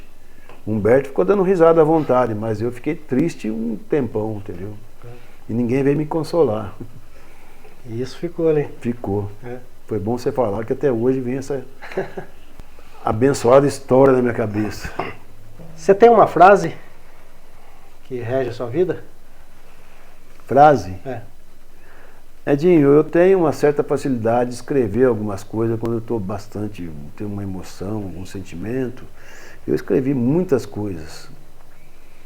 E tem uma frase que eu escrevi, acho que foi em Jundiaí, na lousa, nos Jogos Regionais, que me marcou de uma forma bastante assim, porque eu consegui chamar a atenção dos outros atletas, que eles foram lá ler na lousa. E ninguém sabia quem tinha escrito aquilo ali, só um que viu, foi o Simão Cavalo. E eu escrevi assim: tomar consciência da responsabilidade de cada um durante toda a semana de jogos é consequência do bom estado de espírito e amor na defesa de nossa cidade. E o Simão viu eu escrevendo, mas os outros ninguém... Você lembra da frase até hoje? Lembro, que eu que escrevi. Aí por isso que vem esse negócio, aí o poeta, vem lá de trás já, entendeu? Tem mais umas pessoas que querem dar recado pra você. Posso passar? Fica à vontade, Edinho. Solta o vídeo. A brochura pra mim, nossa, ele foi um cara muito 100% pra mim, nossa, me ajudou muito na época da City.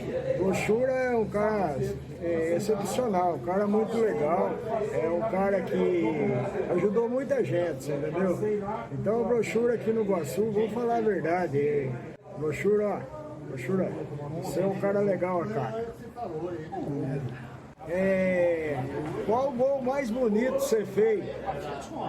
Foi lá no Desafio Galo, brochura? Um abração aí, cara. Um abração, viu? Legal. Falou, brochura. Fala, brochura, tudo bem? Camarada, eu tô hoje quebrando um protocolo, não tinha gravado depoimento para ninguém, mas achei que hoje era merecido. Porque nós tivemos aí um período de 12 anos trabalhando juntos, né? E nesse tempo todo eu aprendi muito com você e com o Marcão lá na empresa. E você sempre demonstrou muita confiança no meu trabalho e me deu muitas oportunidades, né? Confiança a ponto até de deixar o seu filho, o Diego, comigo, quando ele começou a trabalhar, para que eu ensinasse ele todas as atividades lá da empresa. E hoje ele também está aí com a sua carreira consolidada, né? E eu torço muito por ele, é um rapaz por quem eu tenho muito carinho, desejo muita sorte para ele e para a família. E para você também, brochura, muita sorte, muita saúde nessa sua vida. Você é um cara muito especial, muito obrigado pelas oportunidades dadas. Como é de protocolo, eu tenho que fazer uma pergunta para você. Eu queria saber se você aprendeu já a tocar violão, porque estava difícil, hein? Um grande abraço, fica com Deus, muita saúde. Mais dois amigos? Posso responder? Pode. O Zé Geraldo Rocha, o Zé Geraldo da Rocha, o Cobrinha, ele praticamente é o irmão que eu tenho, porque eu convivi bastante com ele e com a família dele. Tanto é que quando nós começamos a jogar lá na City, ele levou o irmão dele, Marcelo, para lá. Levou não, Marcelo foi um voluntário que foi lá ajudar, ser massagista, ser roupeiro, ajudar a gente em alguma coisa, porque a gente tinha essa familiaridade e ao mesmo tempo o povo da City era bem quisto aqui na cidade, os atletas. Aí o Marcelo levou o apelido de brochura também, porque o cabelo dele era meio fora do normal, ele puseram o apelido de brochura, olha o brochura 2, olha o brochura, e ficou Marcelo, gente boa. Mas o Cobrinha fez uma pergunta interessante, mas eu vejo que o Desafio ao Galo marca bastante, mas eu fiz alguns gols sim aí por aí. É difícil você elencar e falar assim, esse é mais bonito, mas eu fico com esse Desafio ao Galo, porque esse tem imagem, né? Ele marca bastante. O violão eu consigo pegar o meu violão hoje, tentar fazer alguma coisa, mas a viola eu estou bem avançado nela, porque me diziam que a viola era mais difícil, e a viola se tornou fácil e o violão tornou difícil, mas eu sempre brinco um pouco com os dois, pro gasto, é só caseiro, tá? Entendeu? Edinho, eu gostaria de falar para você também que eu tenho uma admiração por você, pela tua índole, tua humildade, o caráter que você tem. Você é uma pessoa muito íntegra, muito respeitada, e eu admiro muito a sua personalidade, seu jeito de ser, o teu profissionalismo. Você tem um domínio com essa arte da TI, da tecnologia de informática, que poucos têm. E você também é quase que autodidata, né, pelo que eu vi em você. E você tem esse lado muito bom, que você ajudou muito o meu filho, nós trabalhamos junto, eu percebi toda. E tem um gol que eu fiz com você também, você vai lembrar, naqueles desafios nossos lá no Vale do Cataguá, solteiro contra casado, estava 4-3 para os solteiros, formava aquele timão com Neemias, com o Thiaguinho JR, juntava, fazia uma catação e ia jogar contra a gente. Faltava acho que alguns segundos para terminar, você pegou uma bola americana, não sei o que você fez, você chutou para cima, lançou para mim lá, eu fui lá na frente do gol, fiz um gol de cabeça, você lembra disso? É um gol marcante. Desculpa. Calamos a boca deles? Calamos a boca deles. Professor, agora eu quero, assim, você vai olhar para a câmera, vai ter alguém daqui a 50 anos vai pegar esse vídeo É. para dar uma olhada, por curiosidade. Desculpa. Um recado que você deixaria para essa pessoa que vai estar pegando esse vídeo daqui a 50 anos? O que você falaria para ela? Eu falava para pegar esse vídeo e fazer uma comparação de 50 anos atrás com a realidade que ela vai viver daqui a 50 anos e fazer um paralelo para ver o que mudou para melhor, o que ficou pior. E buscar sempre atentar o lado melhor do que ela conseguir enxergar e seguir em frente com esse lado bom. Agora, para finalizar, eu fiz várias perguntas, a gente falou da sua vida pessoal, do futebol, mas tem alguma coisa que eu não te perguntei, alguma coisa que a gente não comentou, que você queria falar, dar um recado, um agradecimento, falar de alguém? Agora, esse momento é seu. Eu gostaria de tocar num assunto que foi mais ou menos igual ao meu, na época da decisão, o que vai fazer na vida, e foi do meu pai, o próprio pai Zé Mamed. História, meu avô tinha 11 filhos, 7 homens, 7 mulheres e 4 filhos, e 4 homens, e meu pai frequentava a escola em Campinas, e ele também jogou lá, treinava na Ponte Preta, e um belo dia ele foi convidado para ir para o Corinthians. Ele, Dino Sani e Mantovani. Mantovani é um senhor lá de Água de Lindóia. E como meu avô não quis assinar para ele, liberar para ele ir para São Paulo, para ir para o Corinthians, ele se revoltou e voltou para a fazenda, para a roseira, e nunca mais quis saber de nada. Então essa passagem para mim é muito marcante, porque a oportunidade surgiu, ele se desesperou, e o Dino Sani foi embora para frente, o Mantovani chegou no Palmeiras, depois foi para a Itália. Ele sempre, a vida inteira dele, ele contou isso para mim. Eu tenho isso aí guardado, porque se a oportunidade surge, você não souber aproveitar, ela vai embora. Querendo agradecer você Sim. por ter aceito mais uma vez o nosso convite, por ter nos recebido na sua casa. A partir de hoje, eu não vou estar falando só por mim. Eu estou falando por todos que vão estar vendo esse vídeo a partir de hoje. Foi um prazer te conhecer melhor. Tá? Muito obrigado. Agora eu peço a todos vocês que estão vendo esse vídeo, pessoal, ajuda a gente a compartilhar esse vídeo, a compartilhar essas stories igual do Brochura com mais pessoas. Lá no Facebook, compartilha com seus amigos, vai lá no YouTube, se inscreve no nosso canal, segue a gente no Instagram. Aguardo vocês no próximo vídeo. Hoje foi o do Brochura, no próximo mais um. Obrigado